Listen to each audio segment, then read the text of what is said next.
paz do Senhor, meus irmãos.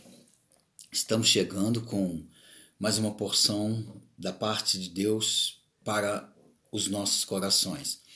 Eu quero te convidar, se você não é inscrito no canal, se inscreva no canal. Nós estamos aí com quase 400 visualizações e apenas 22 pessoas inscritas no canal. Essa inscrição que você encontra aí no seu telefone, em vermelho, inscreva-se, clique nela e você estará inscrito, tá? E compartilhe para que outras pessoas também sejam abençoadas.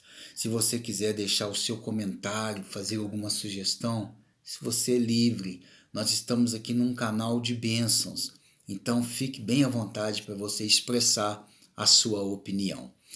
Nós queremos meditar nesse dia no que está escrito em Mateus capítulo 6, no versículo de número 9. Está escrito assim: portanto, orareis assim: Pai nosso que estais no céu, santificado seja o teu nome, venha a nós o teu reino, seja feita a tua vontade, assim na terra como no céu. O pão nosso de cada dia nos dai hoje. Perdoe as nossas dívidas, assim como nós perdoamos os nossos devedores. E não nos deixe cair em tentação, mas livra-nos do mal, porque teu é o reino, o poder e a glória para sempre. Amém. Meus amados, o que nós temos aqui diante de nós é um texto muito abençoado, como toda a palavra de Deus, mas é um texto sagrado que, por certos acontecimentos no meio do povo cristão, chega até a trazer uma certa tristeza, porque é uma inverdade que Jesus ensinou essa oração. E muitos líderes espirituais, eles se apossam desta palavra e dizem: vamos fazer a oração que Jesus ensinou. Pai nosso que estás no céu, santificado. Não é nada disso. O que Jesus, na verdade, nós não podemos pregar o texto e abandonar o contexto. O que Jesus vem fazendo aqui, ele vem colocando os pingos nos is, ele vem ordenando, ele vem direcionando trajetórias, organizando essa trajetória. Tanto é que ele aborda um povo que é o fariseu, um povo religioso, um grupo religioso, que ele vai dizer que que tinha prazer em fazer as orações nas esquinas e nas praças para que fossem vistos, ou seja, que eles já tinham recebido o seu galardão. Deus não iria ouvir, nem ia abençoar, nem iria atender às suas orações. Depois ele vai falar de gentios, ele fala que os gentios usavam de muitas repetições e que nós não deveríamos fazer como eles, para que eles, usando de muitas repetições, de muito falar, eles achavam e acreditavam que seriam ouvidos. Então ele vai ensinar, ele vai dizer: vós, quando orareis assim: Pai nosso que estás no céu, santificado seja o teu nome, venha a nós o teu reino, e por aí ele vai. Mas não é isso. Se ele tivesse ensinando esta oração, ele estaria simplesmente se contradizendo, porque ele mesmo diz que nós não devemos usar de vãs repetições. Por que todas as vezes que nós vamos orar essa oração, nós temos que repetir o Pai Nosso 380 vezes? Por que nós temos que fazer isso como os gentios fazem? Não. Ele vai nos ensinar que dentro desse corpo de oração existem estruturas que precisam ser obedecidas, respeitadas e exercitadas para o bom desempenho da oração. E o que ele vai dizer? Também a Bíblia diz que nós não sabemos orar como convém. Claro, e muito bom que seja assim, porque aí ele traz aqui um modelo estrutural, uma espinha dorsal, para que nós possamos entender como devemos orar. Então, primeira base: Pai nosso que estás no céu. Versículo 9 até o 10. Pai nosso que estás no céu, santificado seja o teu nome. Ou seja, quando você for orar, você precisa endereçar sua oração a Deus, somente a Deus. Não adianta pedir para o Pedro, não adianta pedir para o São Paulo, não adianta pedir para o João, não adianta. Tiago, não. A Bíblia diz que eles adormecem, estão dormindo no seio de Abraão. Não adianta você pedir por alguém que está dormindo. Está dormindo. Agora, a nossa oração tem que ser endereçada a Deus, Pai, porque você está orando no nome de Jesus. Se você já aceitou a fé, se você já abraçou o sacrifício, a obra que foi feita na cruz, então você ora a Deus no nome de Jesus. Aí ele vai dizer, Pai nosso que estás no céu, santificado seja o teu nome. Ou seja, o teu nome é santo. É um momento de adoração que você entra falando com Deus, você não entra pedindo, você não entra intercedendo. Não, você entra adorando a Deus, falando das grandes bênçãos, das maravilhas que o Senhor tem feito na sua vida, na nossa vida e por toda a humanidade. Veja bem, hoje aí as pessoas estão morrendo porque não tem aparelho respiratório, não tem ventiladores mecânicos. E olha que desde o princípio, lá em Adão, Deus soprou nas suas narinas o fôlego de vida e ele se tornou alma vivente. A Bíblia fala que também uma tradução do Espírito Santo é ruach, vento tempestuoso. Isso está lá no grego muito bem definido. Ou aquele vento suave, como pneuma, né? Então a gente vê que todos esses benefícios que vêm de Deus e que às vezes nós não paramos para agradecer. A gente só quer entrar na presença de Deus para pedir, me dá, me dá, me dá.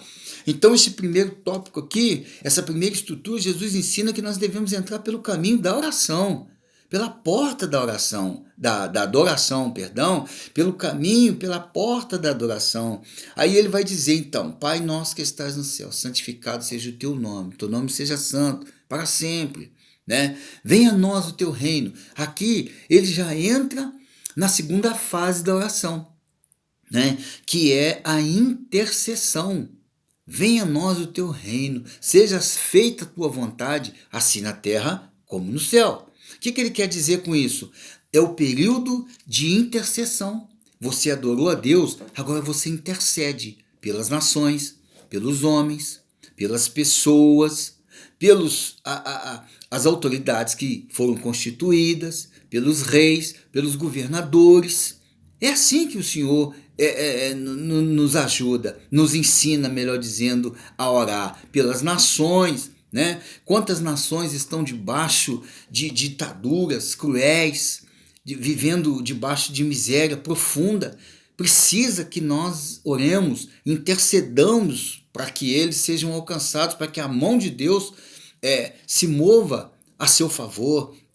Então, ele está dizendo aqui, ó, venha a nós o teu reino. Ou seja, a vontade de Deus é que o seu reino seja implantado na terra.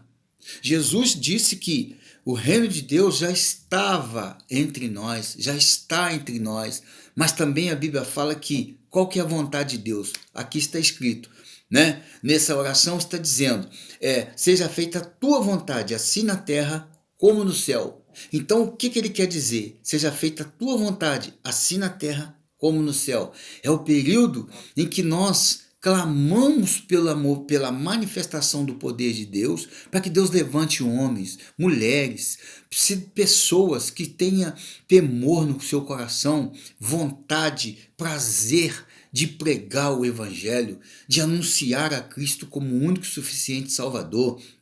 E aí ele vai cumprir aquilo que a Bíblia diz, que a vontade de Deus é que toda alma, que todo homem chegue ao conhecimento da verdade.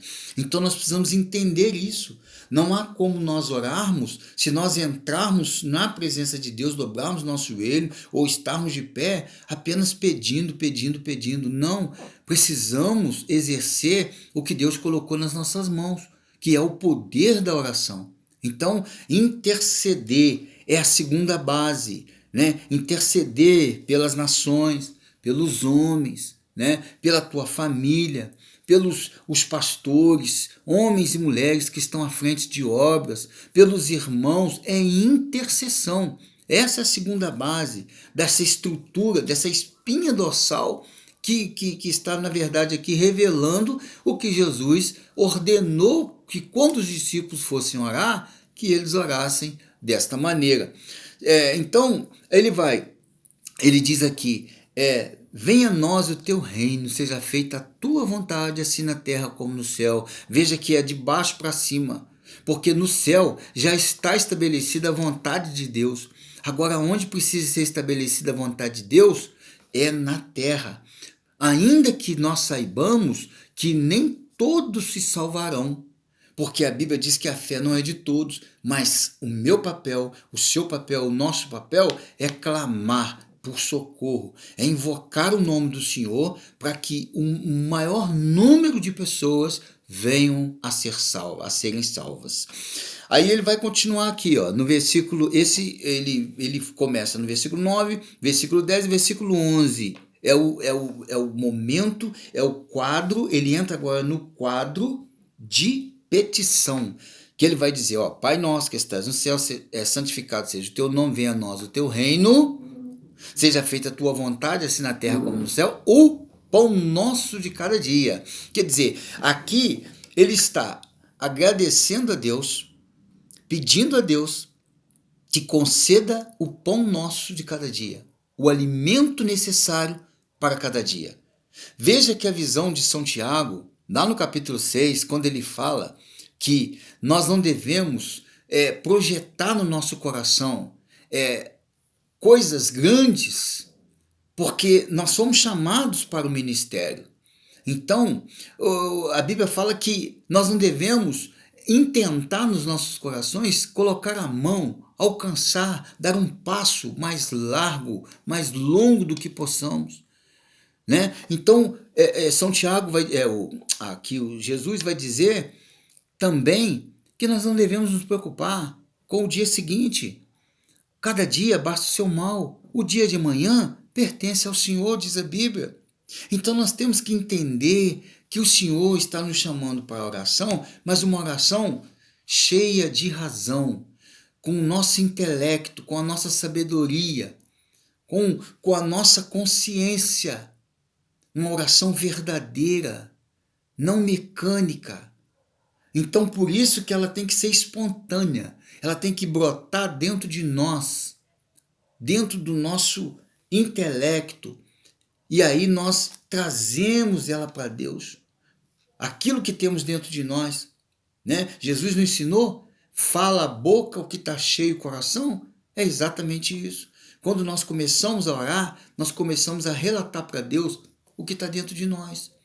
E o que está dentro de nós, como filhos de Deus, tem que estar o momento da adoração, que precisamos fazer a Deus, tem que estar o momento da intercessão, porque nós somos chamados para isso, para sermos atalaias, para sermos intercessores, né, em favor dos perdidos, daqueles que são necessitados da graça, da misericórdia de Deus. É para isso que nós somos salvos.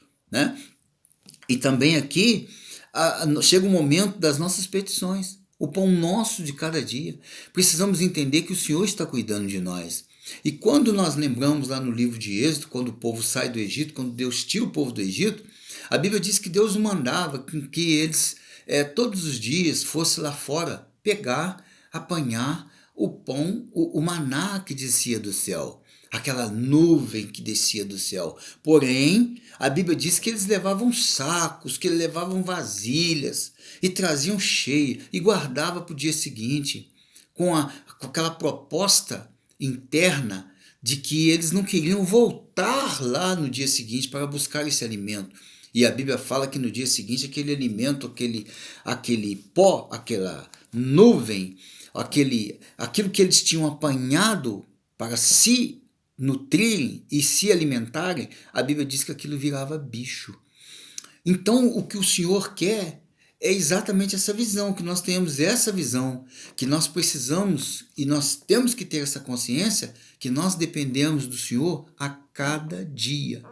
Olha o que ele vai dizer aqui mesmo nesse capítulo lá na frente, que os pássaros não semeiam, nem ceifam, não guardam, não armazenam nenhum tipo de alimento ou de grão ou de semente em celeiros, mas, todavia, o nosso Pai Celestial não deixa faltar absolutamente nada para eles, né? Então, isso também denota uma falta de fé quando nós queremos agrupar as coisas na nossa vida, não entendendo que o Senhor está cuidando de nós e que o dia de amanhã pertence ao Senhor. Então, quando ele diz aqui, o pão nosso de cada dia nos dai hoje, aí ele entra num outro campo.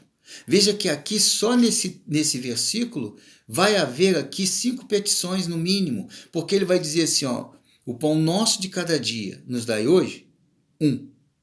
Perdoai as nossas dívidas, 2. Ou seja, nesse corpo de oração, nessa estrutura, nessa espinha dorsal, precisa haver o momento em que eu peço perdão para Deus. Se nós fazemos nossas orações sem ter esse tempo de nos arrepender, de confessar o nosso pecado para Deus, então isso não é oração, é qualquer outra coisa, menos oração. Então precisamos pedir perdão a Deus porque pecamos por pensamentos, por palavras, por obras. Então é uma linha de entendimento que Jesus passa para os seus discípulos, a necessidade que eles deveriam invocar o perdão de Deus sobre as suas vidas, assim como nós também devemos fazê-lo. Então ele diz, o pão nosso de cada dia nos dai hoje. Agora ele vai dizer, perdoai as nossas dívidas, ou seja, aquilo que nós ofendemos as pessoas, aquilo que nós produzimos contra as pessoas e que deixam as pessoas entristecidas, aborrecidas, né, magoadas conosco. Precisamos ter esse momento com Deus. E aí ele vai dizer, olha o terceiro aqui, assim como nós perdoamos. Ou seja, veja que a terceira base dentro dessa estrutura, né, ele vai dizer aqui o seguinte, que assim como nós, lembra do que nós demos lá atrás? Assim na terra como no céu, ou seja, assim como nós, ou seja, tem que partir de mim o perdão. Eu tenho que exercer esse direito e esse dever de perdoar. Não para liberar aquela pessoa, não, mas aquela pessoa que a Bíblia diz que tudo que o homem semear, isso ele ceifará. Então, se ele me prejudicou, se ela me prejudicou, ela vai colher isso, mas a questão é pessoal. Para essa questão não se tornar pessoal, eu preciso perdoar. E o perdão é um ato que eu decido perdoar. Eu não preciso de nenhum motivo da pessoa que errou contra mim, que me prejudicou, para que eu perdoasse ela. Não, eu decido perdoar, assim como Jesus nos perdoou. Paulo vai dizer que qualquer um de nós entregaríamos o nosso corpo para sacrifício se fosse para alguém que nós amamos, mas ele não. Ele se entregou por nós, sendo nós ainda pecadores. Então essa base aqui, essa estrutura, ela demonstra para nós o quanto nós devemos permanecer diante de Deus, suplicando pelo perdão e perdoando, assim como nós perdoamos os nossos devedores. Quem está nos devendo não é dinheiro, mas quem está nos devendo o amor. Paulo vai dizer que nós não devemos dever absolutamente nada a ninguém, senão o amor, né? Então, ele vai dizer, assim como nós perdoamos os nossos devedores, Aí olha outra base, e não nos deixe cair em tentação, ou não nos induza à tentação. Deus não pode tentar absolutamente ninguém, mas algumas versões bíblicas trazem uma tradução muito pobre do português. E aí, quando você vai no grego, que é o original, essa palavra que está lá em 21 de Gênesis 21, primeiro, ele vai dizer que outra vez Deus tentou Abraão. A versão pobre do português, mas a original do grego vai dizer: e outra vez Deus provou a Abraão. Quer dizer, é muito diferente de tentar. Deus não pode tentar a ninguém. Então você vê de novo essa representação aqui. E não nos induza ou não nos deixeis cair em tentação. Não permita que nós caiamos em tentação. Lembra do que Jesus, após orar e ver os discípulos dormindo, né? E ele volta e diz para eles: nem por uma hora vocês conseguiram me ajudar, suportar esse momento de oração, vigiar comigo. E aí ele vai dizer: orai para que não entreis em tentação, porque na verdade o espírito está pronto, mas a carne é fraca. Então ele está nos ensinando aqui que nós devemos sempre clamar ao Senhor que nos livre das tentações, que nos livre das armadilhas, daquilo que eu e você, que nós não estamos vendo. Davi, certa vez, ele disse: enquanto eu orava, enquanto eu clamava, enquanto eu buscava o Senhor, os meus inimigos armavam covas contra mim. Então nós precisamos ter esse princípio de entendimento em que nas madrugadas, nas noites, nos dias, enquanto você estiver fazendo a vontade de Deus, alguém estará sendo usado para te derrubar, para te destruir, para te fazer tropeçar. Então, nós precisamos trazer esse princípio dentro da nossa oração. Clamar ao Senhor que nos livre das tentações. Não nos induza à tentação, né? Aí ele vai dizer aqui, porque teu é o reino. Ou seja, agora você finaliza esta oração com uma declaração de fé. É como se fosse um carimbo. Você declara a sua fé. Não nos induz à tentação, mas livrai-nos do mal, porque teu é o reino. Você declara, você confessa. Não existe outro rei que domine sobre o universo, senão o Deus que você está invocando, que você está clamando, que você está levantando esta oração, que você está endereçando esta oração. Isso é muito importante, você começar adorando e fechar adorando a Deus, confirmando o endereço. É como se fosse uma carta que você escreve e você também tem que colocar lá o remetente. Então você está fazendo uma declaração pública perante a todos os seres viventes, espirituais, que você está endereçando a sua oração àquele que vive, àquele que reina, àquele que tem todo o poder, o Senhor Deus. Pelo o nome de Jesus, você é o caminho que leva a sua oração. Então você finaliza a sua oração dizendo: porque teu é o reino, o poder e a glória. Só que não são essas palavras, do jeito que elas estão colocadas aqui, que você define. Porque teu reino, o poder e a glória para sempre. Amém. Não. Você declara que só há um Deus. Você está declarando que dele é o reino, que ele domina sobre o universo, que ele domina sobre todas as coisas, que ele é supremo. Você declara a supremacia de Deus, porque teu é o reino. Você declara que só ele tem poder. Todos os outros poderes, tanto a morte, o inferno, tudo está sob o domínio de Deus, está sob a permissão de Deus. É ele quem governa o mundo, o universo. Então você termina também declarando isso. Você termina declarando que o poder pertence somente ao Deus que você está endereçando as suas orações, para que não haja nenhum tipo de dúvida. Você não está endereçando as suas orações a Pedro, a Tiago, a João, você não está endereçando a sua oração a Paulo, você está endereçando a sua oração ao Deus vivo, que vive e reina, né? Então você finaliza dizendo, não desta maneira que está aqui definido nesse texto, porque teu é o reino, o poder e a glória para sempre. A mim não são essas palavras, mas você define com a sua declaração de fé. Você declarando com as suas palavras, com a sua razão, com o seu entendimento, com o seu intelecto, você define que dele é o reino, que ele é senhor do reino, que ele tem todo o poder e que a sua glória está sobre toda a terra. Não há possibilidade de nada fugir da presença de Deus. E aí você declara, o seu amém é a confirmação de que você crê que a sua oração foi recebida nos céus e que o Senhor vai atendê-la, vai atentar para ela no tempo que ele definir, que é o tempo de Deus. Nós precisamos entender, todas as orações chegam até a Deus. Algumas ele vai dizer sim, não, espera. Tem o tempo de Deus que nós precisamos aprender a confiar.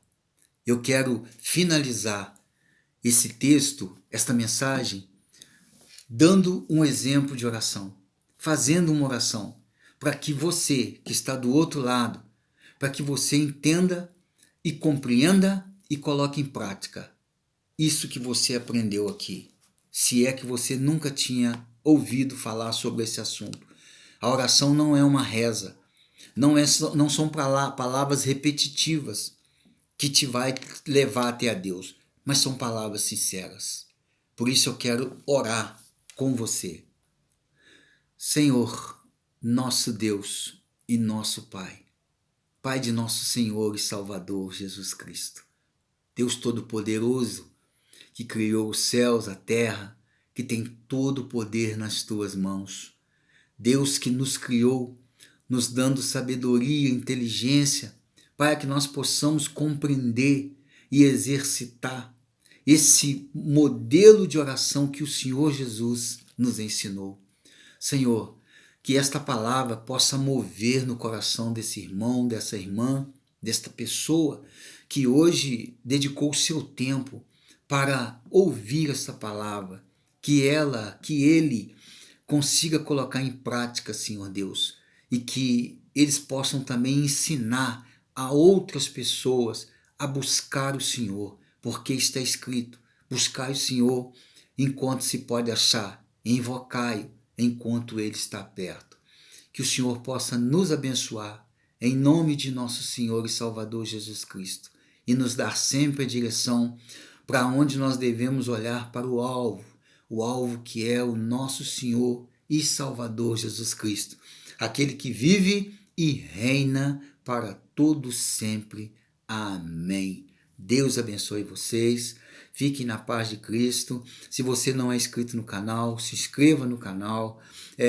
Nós estamos aí com quase 400 pessoas visualizações, mas apenas com 22 pessoas inscritas. Essa letra vermelha que está aí, ó, essa palavra vermelha aí, inscreva-se, clique nela. Se ela ainda está vermelha, é porque você ainda não está inscrito. Clique nela para que você seja mais abençoado e fortaleça também o canal para que outras pessoas também sejam abençoadas. Deus abençoe vocês.